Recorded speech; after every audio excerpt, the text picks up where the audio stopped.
As we're here reacting to the press conference live here. And they're on a momentary break. I thought they were about to come back. I seen the screen flash. They're on a momentary break. If you haven't done so, man, hit that like button, subscribe to the page. We do talk Chicago Bears daily on this channel. It's the only channel talking Bears, how Bears talk.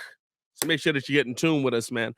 Something else that we were talking about as the stream started, that I thought was good to bring to the conversation. Adam Shefter went on ESPN 1000 yesterday talking about Roquan Smith's situation with his contract and basically said, listen, it's like Roquan went to Twitter to put his story out there, and the Bears aren't going to go to Twitter. So how do the Bears do it? I will give Schefter a call. Schefter has the numbers of the contract. He didn't put the numbers out there, but he has the numbers of the contract.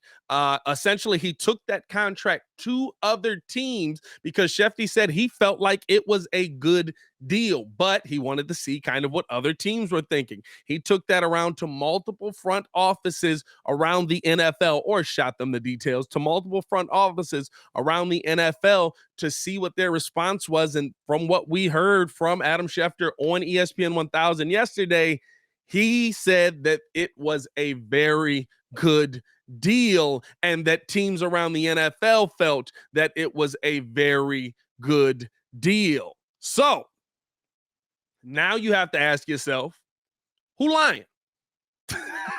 Somebody lying here. Now I do still, no matter how good the deal was, right, I do still think the de-escalators is a little bit disrespectful in my opinion. I think Roquan doesn't deserve to be put on de-escalators. You shouldn't be trying to take money out of your players' pockets in different situations like that. If he's good enough for to be signed to the team, allow him to be signed to the team. But now I'm looking at this situation as, okay, well, if the Bears are actually operating in good faith, if the Bears are actually trying to get Roquan Smith re-signed, if the Bears are actually trying to play ball here with Roquan Smith, and Roquan Smith just wants more and more and more, the question comes in, right? Yeah, you may take a step back this season without Roquan Smith, for sure. You're definitely a worse team without an all-pro linebacker on your team. But the one thing that I am worried about least with the Chicago Bears, and I've seen Bears fans like losing their mind, like they forgot what this franchise is. The one thing that I am least worried about with the Chicago Bears is finding another linebacker. The one thing that I am least worried about with the Chicago Bears is figuring out how to fix a defense. So I don't know what the terms of the deal are yet, but if it's a good deal offered on the table, if it's a good deal in faith, if the Bears feel like they have done everything, and Ryan Poles seemed like he did. Ryan Poles seemed like he came out in that presser, didn't he? Like he had been crying for a couple of hours, like he was stunned that we had gotten to this position. Yeah, I mean, or that, or he's a heck of an actor, or he's just exhausted. But I look at this situation with Roquan, and I'm like, okay, listen. I don't want to blame one side or the other, and I hope that they get this figured out. And at the end of the day, I still kind of feel like they might get this figured out. But now we're getting to the point where Roquan Smith comes off of the PUP list yesterday. The Bears basically say, listen, you're not going to slap us in the face and we just going to keep taking care of you. Let me get that PUP off of you.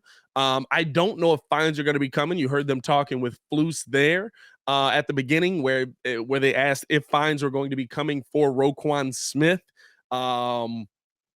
He said that that's a front office thing. That's going to be something that Ryan Poles puts in place, not a coaching thing. It's not a coaching fine. It's not a staff fine. So this is now a front office thing. I just feel like if you've done everything you can and Roquan just doesn't want to accept it, then maybe it's the other way around, right? Maybe it's the other way around. Maybe it's not that the Bears don't want Roquan. Maybe it's that Roquan didn't want the Bears. I don't know why. And again, here's my gut feeling. This all gets worked out. This is what Deebo Samuel did. This is what DK Metcalf did, right? And Devontae Adams and the other guys. But the difference that you'll see, and I heard this on the Adam Rank podcast and hadn't really thought about it, the guys who were getting closer to that age 30 range and over were let go. The guys who were 25 and under were retained by their teams. So I don't know if I'm to the point now where I feel like it's just a done deal that Roquan's not going to return to the Chicago Bears. But I also am looking at this like, if he does have the Deebo Samuel thing where all of a sudden this all gets smoothed out and everything's fine, perfect. If he doesn't, it's the Chicago Bears. They find linebackers. They build defenses. I've never once in my life looked at this franchise and said, my God, how are we going to rebuild a defense? It's all that we've done. It's the only thing in 40 years, 50 years, 60 years, however far back, 100 years that this franchise has been good at. So I'm really not like, if we lose Roquan, yes, it will suck in the moment. But if the Bears have done everything to try and honor Roquan and Roquan still takes it as disrespect, then I'm not going to be, oh my God, hurt if we don't re-sign Roquan Smith. I'm not going to say this Bears defense can't bounce back if we don't re-sign Roquan Smith. Defense is the last thing I'm worried about with the Chicago Bears.